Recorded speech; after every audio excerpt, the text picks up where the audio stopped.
Hello friends, मैं Gurpreet Singh Arora make me pure से आप सभी का बहुत बहुत स्वागत करता हूं। यह कहानी त्रेता युग की है। किसी कारणवश अयोध्या के राजा दशरथ को अपने सबसे बड़े पुत्र राम को 14 वर्ष के वनवास पर भेजना पड़ा। राम, मैं तुम्हें 14 वर्ष के वनवास पर भेजता हूँ।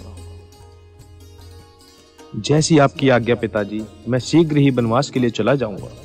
लेकिन उनकी पत्नी सीता उनके बगैर अकेली नहीं रह सकती थी।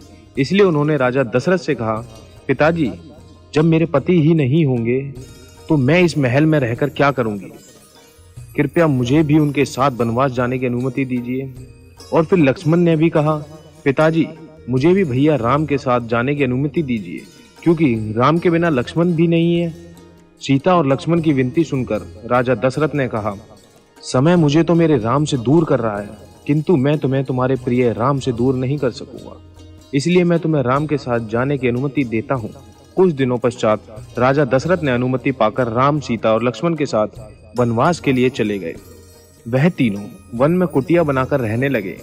सब कुछ सही चल रहा था। फिर एक दिन शूर्पणखा नाम की राक्षसी वहां से गुजर रही थी। तभी उसने राम और लक्ष्मण को देखा और सोचने लगी, ये दोनों तो अत्यधिक सुंदर हैं और बहुत बलशाली भी ज्ञात होते हैं। मैं इनमें से ही किसी एक से विवाह करूंगी। यह सोचकर उसने अपनी राक्षसी शक्तियों से एक सुंदर स्त्री का रूप धारण किया और वह राम लक्ष्मण के पास गई। पहले वह राम के पास गई और बोली, हे तेजस्वी युवक, मैं आपके रूप और सौंदर्य से बहुत प्रभावित हूँ और आपसे विवाह करना चाहती हूँ। पर राम जी बोले, किंतु मेरा विवाह तो हो चुका है और मेरी पत्नी भी मेरे साथ है। तुम विवाह का प्रस्ताव मेरे अनुज लक्ष्मण के पास ले जा सकती हो, वह इस वन में अकेला है। राम के विवाह से इनकार करने पर शूर्पणखा को बुरा तो बहुत लगा, लेकिन फिर उसने लक्ष्मण को देखा और सोचने लगी, यह युवक विवाह से इनकार कर दिया तो क्या हुआ, इसका भाई लक्ष्मण भी तो इसी की तरह दिखता है। मैं लक्ष्मण से विवाह करूंगी। यह सोचकर वह लक्ष्मण के पास गई। हे तेजस्वी युवक, मैं आपके सौंदर्य से बहुत प्रभावित हूँ और आपसे विवाह करना चाहती हूँ। मेरा विवाह हो चुका है, इसलिए मैं तुमसे विवाह नहीं कर सकता, किंतु आप इस वन में अकेले और आपको मुझ जैसी सुंदर स्त्री से विवाह करने से इनकार नहीं करना चाहिए। किंतु मैं तुमसे विवाह नहीं करना चाहता। क्यों? क्या आपको मेरा रूप पसंद नहीं आया?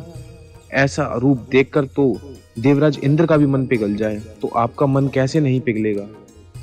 शूर्पणखा की चिकनी चुपड़ी बात सुनकर लक्ष्मण को क्रोध आ गया और उसने शूर्पणखा के नाक काट दिए। नाक कान कटते ही शूर्पणखा अपने राक्षसी रूप में आ गई। हा हा हा हा।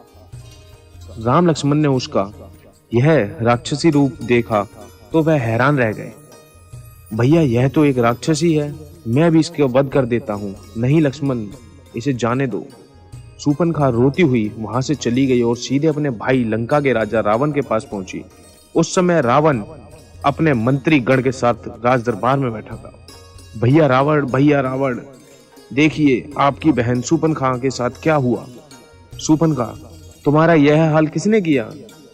तुम मुझे उसका नाम बताओ, मैं भी उसका वध करके आता हूँ। भैया, वन में दो भाई राम और लक्ष्मण रहते हैं, उन्हीं में से एक मेरे कान और नाक काटे हैं।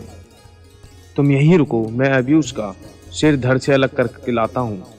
नहीं भैया, उन्होंने एक स्त्री का अपमान किया है, इसलिए इसका प्रतिशोध भी आपको ऐसे ही लेना होगा। क्या मतलब?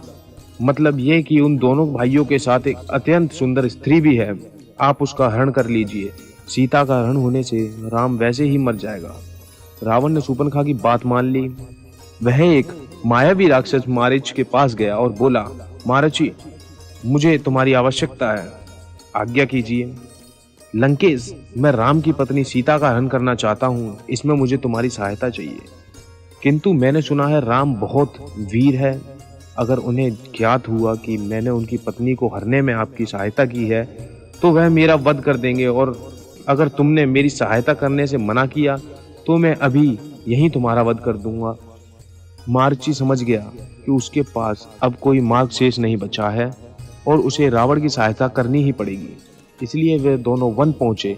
वह रावण की तरकीब के अनुसार मारीच ने एक सोने के हिरण का रूप बनाया और वह राम की कुटिया के आसपास टहलने लगा। जल्द ही सीता की नजर उस पर पड़ी। स्वामी, मुझे वह सोने का हिरण चाहिए।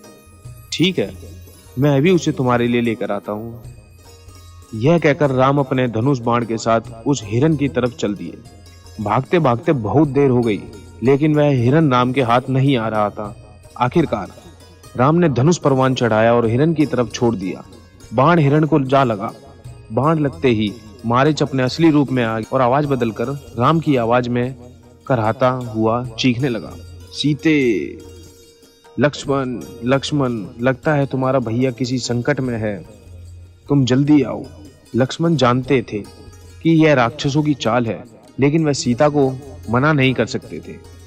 इसलिए उन्होंने कुटिया के बाहर बाण से लक्ष्मण रेखा बनाई और सीता से बोला, माता जो भी हो, आप इस लक्ष्मण रेखा के बाहर मत आना।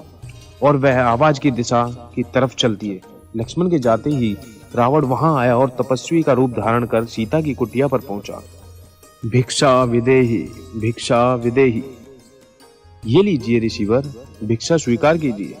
रावण भिक्षा लेने के लिए आगे बढ़ा, तभी उसने लक्ष्मण रेखा को देखा और सीता से कहा, यदि भिक्षा देनी है तो बाहर आओ, नहीं तो ये तपस्वी बिना भिक्षा ग्रहण किए ही तुम्हारे द्वार से लौट जाएगा। सीता किसी तपस्वी को खाली हाथ नहीं जाने दे सकती थी, इसलिए वह लक्ष्मण रेखा से बाहर आई। उनको ऐसा करते ही रावण ने उन्हें पकड़ लिया और वह अपने असली रूप में आ गया। मैं कोई तपस्वी नहीं, मैं लंका का राजा रावण हूँ। और रावण सीता का हरण कर उन्हें लंका ले गया। जब राम और लक्ष्मण को सीता के हरण का पता चला तो उन्होंने सीता की खोज आरंभ कर दी। खोज करते उनकी मित्रता हनुमान, सुग्रीव, जामवंत और विभीषण जैसे महान और वीर योद्धाओं से हुई। और जब उन्हें यह ज्ञात हुआ कि रावण सीता का हरण कर उन्हें लंका ले गया है तो उन्होंने वानर सेना के साथ लंका पर चढ़ाई कर दी। पहले राम ने कुंभकर्ण को मारा और लक्ष्मण ने मेघनाथ का भी वध कर दिया। और अंत में रावण और राम का युद्ध आरंभ हुआ। रावण बहुत मायावी था, वह अपनी मायावी शक्तियों से युद्ध कर रहा था। राम के तीर उसे कुछ क्षति नहीं पहुंचा पा रहे थे। यहां तक कि राम ने रावण का सिर भी धड़ से अलग कर दिया, लेकिन ऐसा करते हुए ही अलग ही क्षण उसका नया सिर आ जाता था। यह रावण मरता क्यों नहीं?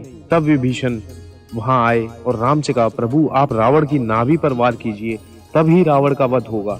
राम समझ गए या धनुष पर बाण चलाकर रावण की तरफ छोड़ दिया। रावण की नाभि पर जा लगा, फिर रावण धरती पर जा गिरा।